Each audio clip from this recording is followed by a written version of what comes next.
Hello लोगोफोर good इभिनिं बयखौबो आंनि गोसो गोरबोजों सोर सोर मा खालामनानै दङ दे खिन्थादो लोगोफोर कमेन्ट खालाम।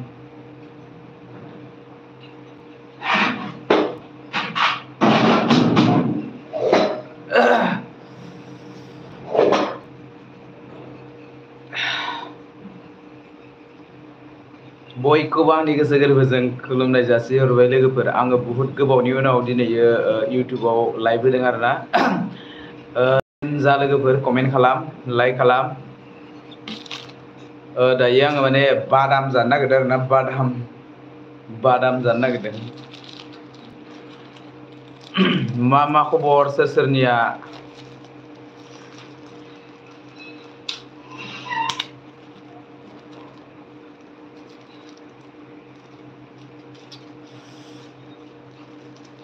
मोजाङै दंना लोगोफोर? बैसागोआ सफैथारबाय, गायथारला।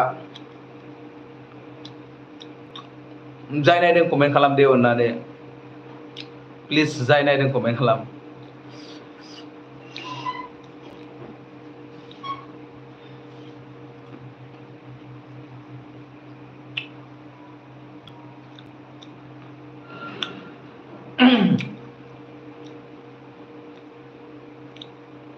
सानै नायदों कमेन्ट खालाम अननानै।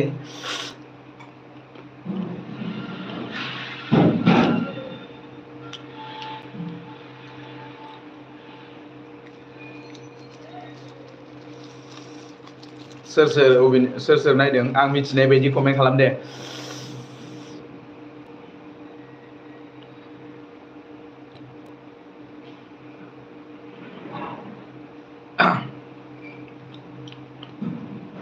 अननानै आं मिथिनाय बायदि कमेन्ट खालामदो। सोर नायदों आं होनबासो मिथिगोन। साथाम कमेन्ट खालाम अननानै। मा खबर सोर सोरनिया खिन्थाहर। मा खालामनानै दङ लोगोफोर?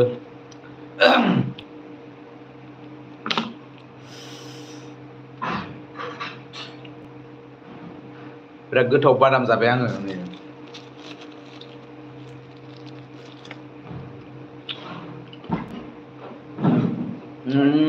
जाय नायदों कमेन्ट खालाम। 8 जन नायदों कमेन्ट खालाम दे। मोनसेबो कमेन्ट फैया, नुजाफैयाखै माथो आंनियाव।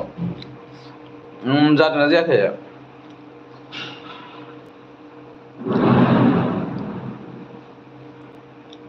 आंना लाइभ होनाया जादोंना जायाखै माथो कमेन्टआनो मा होनो आंनाव नुजाफैयाखै ना हराखैसो मिथिला आरोना लोगोफोर। मेसेज थाखानांगौ। कमेन्ट नुजायाखै लोगोफोर। आंनाव कमेन्ट हराखै नामा?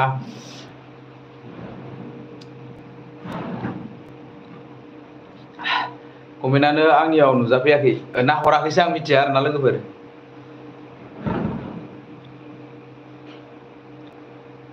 मा खबर सोर सोरनिया? आसलथे कमेन्ट हरमारो ना हरमाराखै र' मोनसेबो कमेन्ट नुजायाखै आंनाव। र' नायनो कमिउनिटि मदारेसन नुजाहांदोंमोन नामा?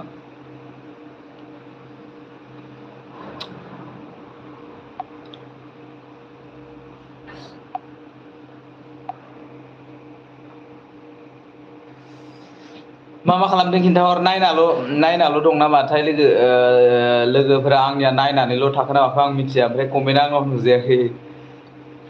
र'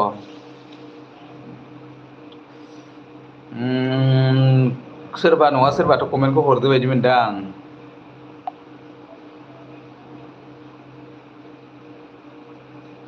लाइभ साटावनो दंखायो माथो जेबो।